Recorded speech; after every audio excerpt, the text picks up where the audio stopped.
C'est ton ressenti toi sur cette édition, ça fait 4 ans que tu t'animes. Ouais, exactement. Alors, mon ressenti sur cette édition, il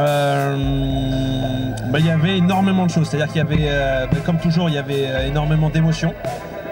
Ce qui est génial dans les formats TED, c'est que les gens en fait sont tout le temps dans une espèce c'est pas une espèce, c'est dans une authenticité qui du coup amène à toutes les émotions, quoi. On passe du rire aux larmes, tu l'as vu, tu étais dans le public, du rire aux larmes en quelques secondes, et ça à chaque fois moi j'en reviens pas, comme à chaque fois on est emporté.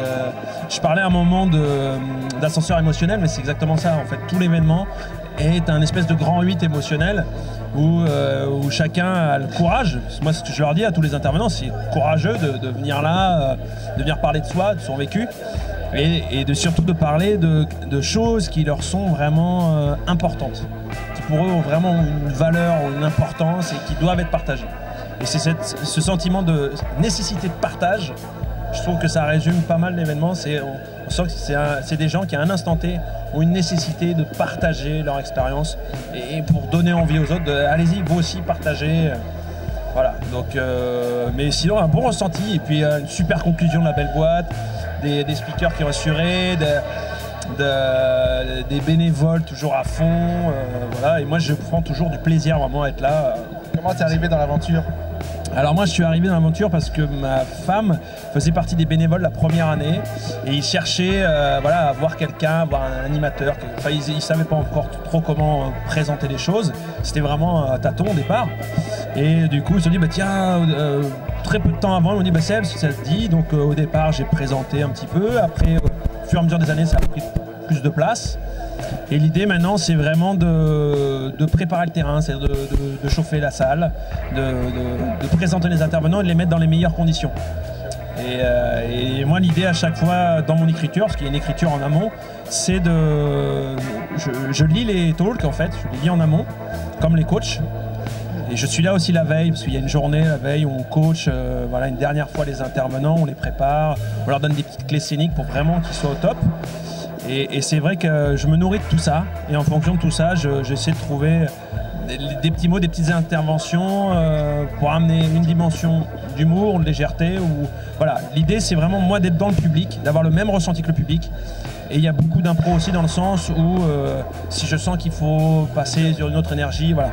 Donc c'est vraiment un travail d'écoute, et en fait je me mets vraiment dans l'état du spectateur. Et pour moi, en tout cas dans mon sens, c'est la clé pour pouvoir vraiment avoir un événement le plus cohérent, en tout cas niveau animation, et mettre les intervenants dans les meilleures conditions pour qu'ils puissent être dans l'échange le plus réussi possible avec le public. D'accord. Et donc partant pour une 5e édition ? Eh ben, pourquoi pas ?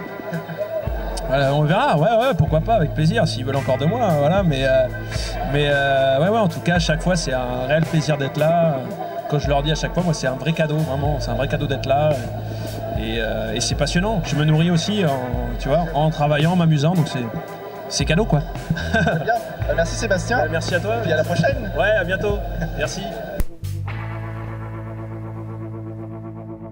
Alors vous faites partie de la belle boîte, donc la compagnie d'impro qui a clôturé cet événement TEDx. Ouais. Est-ce que vous pouvez nous donner votre impression sur cet événement ? Alors nous on est très contents, on a passé l'après-midi à écouter les conférences TED.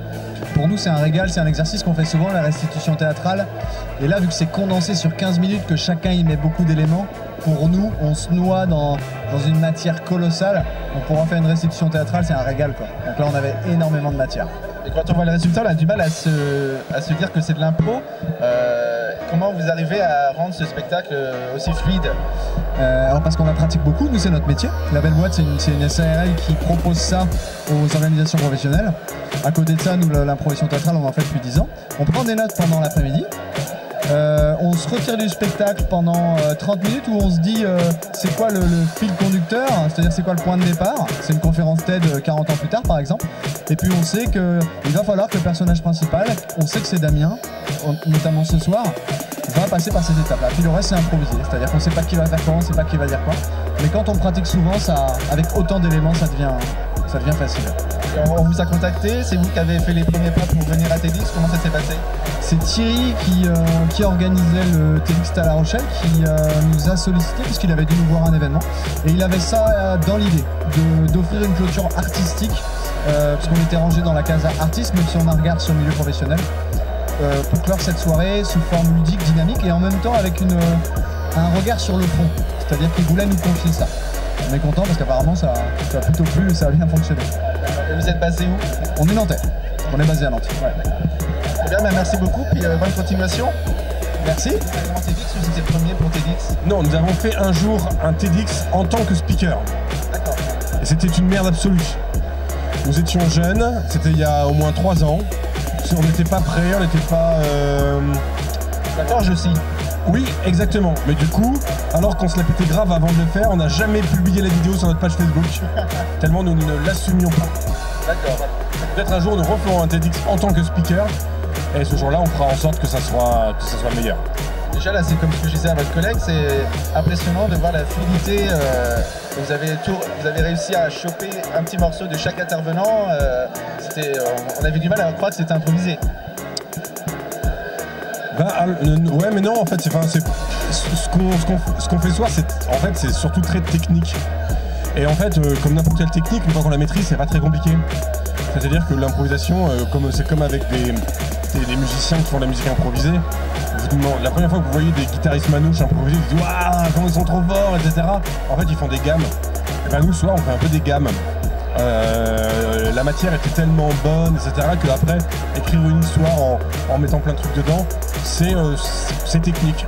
Et après, c'est grâce à la forme du soir. Aussi, ce soir, on était content d'être là, donc on était particulièrement enthousiastes. Mais voilà, l'improvisation, ça s'apprend aussi.